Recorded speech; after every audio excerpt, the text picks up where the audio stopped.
என் இனிய உறவுகளே, நாம் இன்று 18/4/25 இருக்கின்றோம். பெரிய வெள்ளி, குட் ஃப்ரைடே. ஏன் நமக்கு அந்த நாள் குட் ஃப்ரைடேவாக அமைந்தது என்று நிறைய பேர் கேள்வி கேட்பதுண்டு. அந்த ஒரு நாள் இல்லை என்றால் நாம் கிறிஸ்தவர்கள் என்று இல்லை. அதனால்தான் அந்த நாளுக்கு குட் ஃப்ரைடே. இறைவன் மரித்து அவருடைய உயிர்ப்புக்காக காத்து கொண்டிருக்கும் நாள். உயிரை விட்ட இந்த நன்னாளில் நாம் இறைவனுக்காக நம்மையே நாம் தாழ்த்த நாம் முயற்சி செய்வோம். தூய ஆவியானவர் நம்முடன் என்றும், அன்னை மரியா நமக்கு துணை. நாம் அவரோடு இயேசுவின் பின் சென்று கல்வாரியில் பயணத்தில் தொடர்ந்து இன்று அவரோடு நாம் முடிவு பெறுவோம். தொடக்கம் என்றால் ஒன்று முடிவு வேண்டும் அல்லவா? அதேபோல் நாம் தொடங்கிய அந்த நாட்களில் அந்த நாளை இன்று முடிவாக நாம் கொண்டாட போகிறோம். நம் வாழ்வில் நாம் தினம் தொடர்ந்து வாசித்து கொண்டு வருகிற சங்கீத தொடர்ச்சி 78, 52, 53, 54.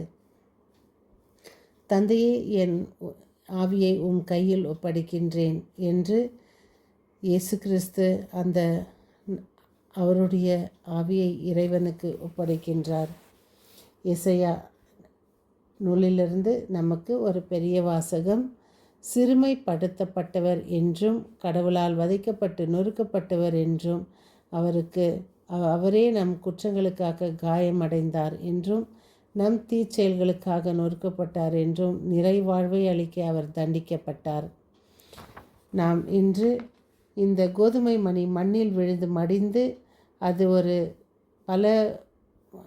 பலருக்கு அது உதவப் போகிறது என்பதை இறைவன் இயேசு அழகாக நமக்கு அவர் செயலில் காட்டினார். ஒரு தேவப்புறா சிலுவை மரத்தில் சிக்கி உயிர் விடுகின்றது. புனித வெள்ளி தினம் இரத்தத்தில் நனைக்கப்பட்ட ஒரு நாள். இறைவன் இயேசு குற்றம் சாட்டப்பட்டு கசையால் அடிக்கப்பட்டு முள்முடி சூட்டப்பட்டு சிலுவையை சுமந்து கொண்டு கல்வாரி நோக்கி செல்கின்றார். பின்னே அன்னை மரியாவும் நாமும் அவர் பின் சென்றோம். சிலுவையின் அறையப்பட்டு தன்னையே பலியாக கொடுக்கின்றார். இயேசுவின் பாடுகள் மரணம் நிறைவேறிய அந்த நேரம் இதுதான். துன்ப களத்தை இயேசு பருகினார். ஒரு செம்மறி உலகின் பாவங்களுக்காக பலியாகின்றது. இயேசுவை பின் செல்ல விரும்பும் எவரும் தன்னையே மறந்து சிலுவையை சுமந்து கொண்டு அவரை பின்பற்ற வேண்டும். புனித வெள்ளியை சந்திக்காமல் உயிர்ப்பு என்னும் விடியலை காண முடியாது. நாகாலாந்து சிறையில் இருந்து சையத் ஃப்ரீத்தன் என்ற பாலியல் குற்றவாளியை பலர் அத்துமீறி உள்ள நுழைந்து வெளியே இழுத்து வந்து ஆடைகளை களைந்து ஊர்வலகமாக இழுத்துச் சென்று அடித்து கொலை செய்திருக்கின்றார்கள். சட்டம் இன்று உரியவர் கையில் இல்லை. பணக்காரர் காலில் விழுந்து கிடப்பதும் ஏழைகள் கழுத்தை நெரித்து கதற வைப்பதும் அதன் இயல்பாகிவிட்டது. வல்லவனின் கை பம்பரமாக மாறிவிட்டது. தேர்தலில் மட்டுமல்ல, நீதிமன்றத்திலும் வெற்றியை பணம்தான் தீர்மானிக்கின்றது. பணக்காரனுக்கென்றால் இரவு 12 மணிக்கு கூட நீதிமன்றம் உறங்காமல் பணியாற்றுகின்றது.